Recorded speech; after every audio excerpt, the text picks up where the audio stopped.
우라늄 핵이 막 서로 막 분열되려고 해서 이렇게 아령 모양으로 막 분열되려고 하는 상황에 와. 그러다 보면 결국에는 진짜 분열이 되지. 근데 이때 분열될 때 그 가지수는 한 90여 가지 정도 돼. 그 중에서 가장 많이 나오는 경우가 이제 물리원 교과서에 나오는데 그때가 바륨과 크립톤으로 분열될 때. 얘가 56번이고 얘가 36번. 92, 1, 4, 1. 자, 그럼 잘 봐봐. 좌우를 비교해 보면 원자 번호는 92, 얘도 92 잘 맞아떨어져. 그런데 질량수, 그러니까는 양성자, 중성자의 개수는 236개인데 이거 233개밖에 안 되잖아. 입자가 어디 사라지는 건 아니니까. 이때 전하량은 없으면서 질량수는 있는 중성자가 몇 개 빠져나오는 거야? 3개 빠져나오는 거야. 이때 200메가 전자볼트, 한 번의 분열에 의해서 뭐가 발생하냐면 에너지가 발생하는 거지. 자, 우리는 여기에서 결국 뭘 얻어내려고 하냐면 바로 이 열 에너지를 얻으려고 하는 거야. 오케이? 자, 그러면 이 에너지는 왜 생기는 거냐? 봐봐. 지금 핵 분열 전 얘네들의 전체 질량 그리고 핵 분열 후 남은 이 입자들의 전체 질량을 비교하면 사실 없어진 입자는 없거든. 그런데 이런 미시세계에서는 없어진 입자가 없음에도 불구하고 얘네들의 구조가 바뀌게 되면 질량이 변할 수 있는데 질량이 살짝 줄어들어. 이걸 우리가 질량 결손이라고 해. 그러면 이 없어진 질량이 어디로 갔냐? 아인슈타인이 이 핵분열이 사실은 이게 발견된 것도 그 이전에 아인슈타인의 특수상대성 원리가 나왔기 때문이거든. 그 특수상대성 이론에서 아인슈타인이 뭐라 그랬냐면 질량과 에너지는 결국 같은 거다. 서로서로 전환되는 물리량이다 라고 했고 이 없어진 질량이 바로 뭐로 나오는 거냐면 에너지로 발생하는 거야. 그래서 이 에너지를 우리가 뭐라 부르냐면 질량 결손 에너지라고 해. 그래서 얘를 보통은 E는 mc제곱이라는 말 들어봤지? 자, 그게 바로 아인슈타인이 질량을 에너지로 전환할 때 그 비례 상수가 빛의 속력의 제곱이다, C제곱이다 라고 했었던 그 E는 mc제곱 많이 봤잖아, 그치? 자, 여기에서 결손된 질량, 걔를 우리가 보통 델타 M이라고 하거든. 그래서 델타 M C제곱만큼. 자, 이때 이 델타 M이 얼마냐면 자, 원래 질량에서 남은 질량을 뺀 만큼 라지 마이너스 M 프라임의 C제곱 이만큼의 에너지가 발생하고 이것 때문에 이 핵분열을 시키는 거야. 왜 이게 필요할까? 왜냐면 이걸 가지고 우리가 발전, 전기에너지 생산할 거 아니야. 전기에너지 생산할 거면 전자기 유도 이용해야 되니까 발전기를 돌려야 되거든. 발전기를 돌리려면 되게 많은 열이 필요해. 그걸로 물을 끓여서 운동하는 수증기를 만들려고. 그러니까 결국 이걸 가지고 운동하는 수증기를 만들어서 터빈을 운동을 시켜서 전자기 유도로 전기 생산을 내려고 하는 거다. 몇 가지 해봤지? 자, 이때 이 핵발전에는 필요한 요소가 4가지가 있어. 일단은 첫 번째로 뭐 너무 당연한데 연료가 필요해. 그치? 자, 그 다음에 두 번째로 뭐가 필요하냐면 봐봐. 여기 지금 무려 중성자가 3개나 튀어나왔잖아. 그러면 이 중성자 3개가 자, 우리가 우라늄을 이만큼 떠내면 우라늄 핵이 1개만 있겠어? 많을 거 아니야. 그러면 중성자 3개 튀어나오면 걔네가 또 주변 우라늄 핵들하고 또 핵분열을 할 수 있잖아. 연쇄 반응 일으킬 수 있거든. 그러면 한 번에 더 많은 에너지 발생시킬 수 있잖아. 그래서 연쇄 반응 일으킬 수 있는 중성자인데 문제는 뭐냐면 이때의 중성자는 막 얘가 우글우글우글 하다가 분열이 됐어. 그 상태에 이제 중성자 3개가 튀어나오는데 막 얘네가 서로 막 힘겨루기를 하다가 튀어나온 상태라 이 중성자들이 속력이 빨라. 그래서 얘네가 연쇄 반응하려면 다시 속력이 어때져야 돼? 느려져야 돼. 그래서 얘네를 느리게 하는 감속제가 필요해. 이 감속제로 이제 주로 뭘 사용하냐면 물을 사용하는 거야. 이 물의 종류로 경수와 중수가 있어. 그래서 경수로 이런 말 많이 들어봤을 거야. 중수로 북한 얘기할 때 꼭 많이 나오는데 경수로 중수로 얘네 감속제로 사용하는 거야. 그 다음에 또 세 번째로 뭐가 필요하냐면 자, 이때 중성자가 빠져나오는데 이 중성자의 개수가 너무 많아져도 문제야. 그러니까 연쇄 반응이 이제 계속 일어나면 중성자가 되게 많아질 거 아니야? 너무 많아지면 연쇄 반응 속도가 계속 너무 기하급수적으로 빨라지게 되면 한 번에 발생하는 에너지가 너무 커. 그러면 오히려 이게 지금 전자기우도를 일으켜서 발전하는 게 아니라 아예 그냥 폭탄이 돼버릴 수 있어. 그냥 폭발할 수 있어. 그러니까 중성자 개수가 너무 많아도 안 돼. 그래서 중성자가 너무 많다 싶으면 그것들을 이제 흡수하는 물질들이 있어야 되는데 걔네를 뭐라고 부르냐면 제어봉이라고 해. 얘는 중성자 수를 조절하는 애들. 뭐 어떤 애들이 있냐면 중성자를 잘 흡수할 수 있는 붕소나 카디뮴. 자, 그 다음 마지막으로 네 번째. 이 원자로, 핵분열이 일어나는 원자로 되게 뜨거울 거 아니니. 그러니까 걔를 중간 식혀줘야 되겠지. 그래서 냉각제가 필요해. 일본에서 2011년인가 원전 사고 일어났던 것은 이 냉각제 공급이 안 됐기 때문에 그런 거야. 왜냐면 사실 냉각제 공급을 하기 위해서는 또 발전소가 있어야 돼.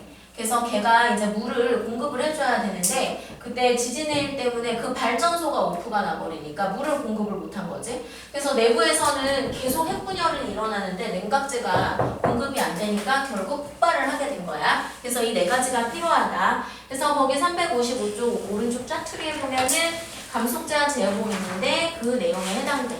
자, 얘네들의 장점, 단점 한번 읽어보자. 장점. 화력 발전에 비해서 연료비가 저렴하고 그 다음에 에너지 효율이 높아. 대용량 발전이 가능하고 그리고 얘는 뭐 어떤 산소랑 결합을 해가지고 대기 오염물질이 발생하는 건 아니라서 환경 문제를 일으키지는 않는데 단점이라면 이 우라늄과 같은 애도 뭐 매장량이 한정되어 있어. 영구적인 것은 아니다. 그 다음에 두 번째로 발전 과정에서 사용한 냉각수가 바다로 배출되면 해수의 온도가 상승하는데 이거는 사실 모든 발전소 주변에 이 정도 문제점은 다 있어. 어떤 발전을 해도 웬만하면 열은 발생하게 돼 있어. 그래서 약간 생태계가 변하는 해. 자, 그 다음에 세 번째로 방사능 유출의 위험이 있어. 그러니까 이런 애가 쪼개지잖아. 쪼개진 상태에서 빠져나온 애들은 기본적으로 핵이 불안정해. 그럼 얘네가 가만히만 놔둬도 막 입자선을 발생시키는데 그때 발생하는 입자선 안에는 뭐 헬륨 원자핵도 있고 그 다음에 전자도 있고 그리고 감마선도 있어. 근데 그런 것들이 우리 몸에 오랫동안 노출이 되게 되면 우리 세포 돌연변이 같은 거 일어나서 죽을 수도 있어. 근데 그걸 영원히 폐기할 수 있는 방법이 없다는 거지. 이제 그게 가장 문제점이지. 자, 그래서 그런 단점이 있다. 자, 그 다음에 이제 두 번째로는 태양광 발전.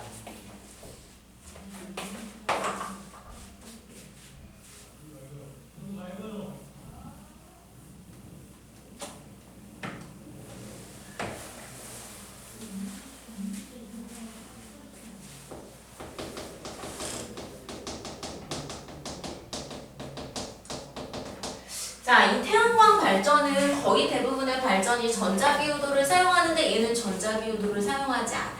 얘는 약간 건전지에서 전류가 흐르는 것과 상당히 유사한데 건전지는 화학에너지를 이용하지만 얘는 태양 빛에너지를 이용한다는 거. 자, 이때 이용할 때 뭘 이용하냐면 바로 P형 반도체, N형 반도체를 이용해. 이게 N형 반도체, 이게 P형 반도체야. 자, N형 반도체, P형 반도체 옛날에 했던 거야. 자, N형 반도체는 네거티브형이어서 N형. 얘는 전화 운반자가 누구야? 전자야, 자유전자. P형 반도체는 파지티브. 얘는 전화 운반자가 바로 누구냐면 플러스 전기와 유사한 양고. 자, 이런데 이 P형 반도체, N형 반도체를 우리가 접촉해 놓으면 어떤 식이냐면 자, 여기 아래가 이제 원자가띠 그리고 위에가 전도띠. 왼쪽이 P형 반도체, 오른쪽을 N형 반도체라 할게. 자, 그럼 P형 반도체는 이제 양봉이 있는데 양봉은 원자가띠에 있어. 그리고 N형 반도체는 자유전자, 얘는 전도띠에 있지. 원래 얘를 이제 끊임없이 계속 공급해서 전류를 흘리려면은 전지를 순방향 연결해야 되는데 사실 전지를 순방향 연결하지 않아도 둘을 접촉하면 초기에는 살짝 전류가 흘러. 왜냐면 얘는 지금 전자가 좀 많은 상태라서 일종의 확산이 일어나. 그래서 이 전자가 일로 좀 와, 그냥 알아서. 그래서 이 전자가 일로 좀 온단 말이야. 그럼 어떤 일이 벌어지냐면 자, 오히려 N형 반도체 전자가 빠져나가서 여기 양봉이 생겨. 그리고 P형 반도체에 전자가 들어와서 양봉이 없어져. 자, 근데 이렇게 되면은 원래 N형 반도체랑 P형 반도체는 둘 다 중성이야. 이거 다 중성의 그 실리콘이나 저마늄에다가 중성의 불순물들을 집어넣는 거라 다 중성이야 원래는. 근데 여기 전자가 내려오니까 오히려 P형 반도체가 마이너스 전기를 띠고 N형 반도체가 플러스 전기를 띠게 되는데 그래서 요 사이에 약간 전기를 띠게 되는 층이 생기고 걔를 우리가 공필층이라고 불러. 근데 이게 끊임없이 계속 확산이 되진 않아. 왜냐면 자 위에 전자가 이제 내려오려고 하면 얘 마이너스가 밀어버려. 그러니까 어느 정도 공필층 만들어지고 그냥 정지 상태야. 이거는 모든 PM 접합 다이오드가 다 그래. 그런데 얘를 어디에다가 이제 쪼여주는 거야. 우리가 태양빛을 쪼여주는 거지. 그러면 자 빛이 이렇게 들어와. 나중에 이제 물 원에서 공부하겠지만 빛이 들어오면 사실은 빛 알갱이들이 막 들어오는 거야. 근데 여기에 내려와 있던 이 전자들을 이 알갱이들이 빛 알갱이들이 때려. 그래서 전자가 에너지를 얻게 되니까 얘가 다시 N형 반도체의 전도띠로 전이가 돼. 높은 에너지 준위로 올라가는 거야. 자, 그래서 빛을 받으면 얘네들이 다시 높은 에너지 준위로 올라가고 N형 반도체의 그러면 여기 양봉이 B잖아? 그럼 P형 반도체라고 해서 양봉만 있는 게 아니야. 전자도 있어. N형 반도체도 마찬가지야. 양봉도 있어. 다만 얘는 전자가 더 많고 얘는 양봉이 더 많다일 뿐이거든. 이때 이 빈 양봉을 자기 쪽 전자가 또 채워. 그러면 빛을 쪼이면 걔를 얘가 또 높은 곳으로 보내. 자, 그러다 보니 N형 반도체 표면은 마이너스가 많아져. 또 P형 반도체 표면은 계속 전자가 빠지니까 플러스가 많아져서 얘가 마치 뭐가 되는 거랑 똑같냐면 건전지가 되는 거랑 똑같아. 이렇게 생긴. 자, 이 건전지에다가 우리가 회로 연결하면 전류 흐르잖아. 얘도 마찬가지야. 여기다가 이제 뭐 이렇게 전구나 아니면 뭐 회로를 연결해주면 전류가 흐르는 거지. 자, 언제나 전류의 방향은 양전하의 이동 방향이라 전지의 플러스 극에서 마이너스 극으로니까 이렇게 전류가 흐르지. 그런데 실제로는 전자의 움직임이고 전자는 전류와는 반대 방향이니까 자, 전자는 마이너스 극에서 나와서 플러스 극으로 움직이고 있고 자, 결국 N형 반도체가 네거티브니까 결과적으로는 마이너스 극이 되기는 해. 빛을 입사를 시키면 자, 얘는 전자기 요도를 활용하지 않았잖아. 그래서 무슨 차이가 있냐면 봐봐. 전자기 요도는 자석 사이에서 내가 이 닫힌 코일을 계속 회전을 시켰던 거야. 잠깐만.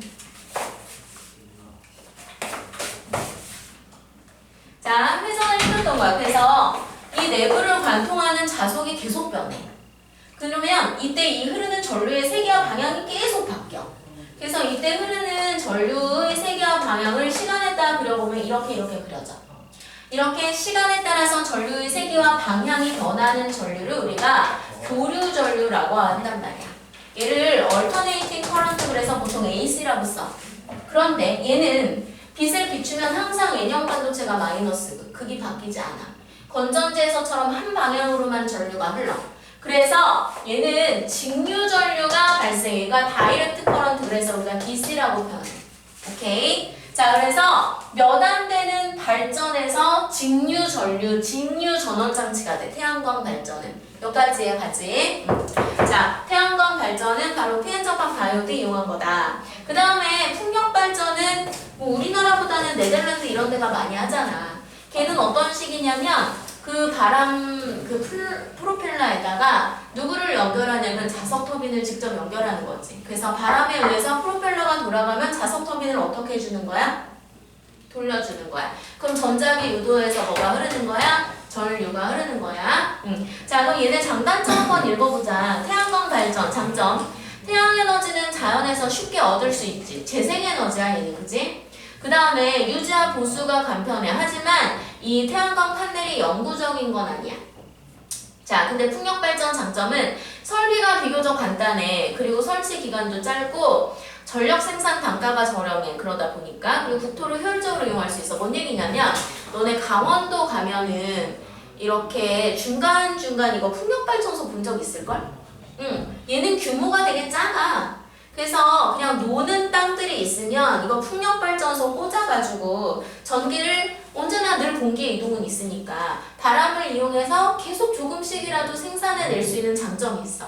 그러니까 노는 땅이 있으면 이거 풍력발전소 지어놓으면 좋아. 그치? 근데 다만 바람이라는 게 매년 다르잖아. 그러니까 발전량을 우리가 예측하기가 상당히 어렵다. 그리고 엄청 대규모 발전을 하기는 또 어렵다라는 단점이 있죠. 자, 단점을 읽어보면 태양광 발전, 계절과 일조량의 영향을 받기 때문에 발전 시간 제한적이야. 흐린 날이나 밤에는 햇빛 안 오니까 쓸 수가 없어. 자, 화력 발전에 비해서 설치 면적이 넓고 초기 설치 비용이 많이 든다. 자, 얘는 결국에는 빛이 많이 들어와야 많은 전자를 때려서 전극의 이 전압이 높아질 수 있어서 많은 전기 에너지를 우리가 생산할 수 있는데, 그러기 위해서는 이 판넬을 태양빛과 많이 접촉하게 해야 되니까 표면적을 넓게 깔아야 돼. 그러니까 되게 넓은 면이 필요한 거야. 그래서 얘를 주로 어디에다 하냐면 그 바다 있지. 그 전 세계의 70%의 면적이 바다잖아. 바다에다가 이 태양광 판넬을 그냥 둥둥둥둥 띄우거나, 아니면은 요즘 좀 문제가 되지만 산을 깎아가지고 이거 태양광 판넬을 막 설치하거나 이런 식의 문제야. 근데 얘네는 또 바람 불고 태풍 오고 그러면 또 다 어떻게 돼요? 쓰러져요. 그래서 좀 문제가 있어. 자, 그 다음에 태양전지에서 반사되는 빛이, 얘네를 이제 이렇게 넓게 깔아놓으면은 빛 때문에 이런 태양광 발전할 수도 있지만 반사되는 빛이 아예 없을 수는 없거든. 그리고 그 반사되는 빛이 오죽 강하겠어? 근데 걔네들이 이제 주변에 뭐 축사라든가 있으면 그 눈부심이 너무 크니까 그 주변 인가나 축사에도 피해를 줄 수가 있겠지. 자, 풍력 발전, 바람의 방향과 세기가 일정하지 않아서 발전량을 정확하게 예측하기 어렵고, 그리고 이게 계속 돌아가니까 소음 발생할 수 있고, 새들이 풍력 발전기 날개에 충돌하는 문제가 발생할 수도 있고, 또 산림이나 자연 경관을 훼손시킬 수도 있다. 왜냐면 공간을 필요로 하는 거니까. 자, 그래서 다음 페이지에 보면은 설명했던 태양전지 원리가 나와 있어. 근데 원래 이 태양전지 원리 자체는 물원의 과정인데 너네 과정에서 또 빠졌어. 태양전지가 올해 고3까지 있었거든. 그래서 뭐 학교에서 하지 않았으면 엄청 자세하게 나오진 않을 거야. 오케이? 자, 그래서 일단 여기까지. 그 다음에 이제 미래의 지속가능한 발전.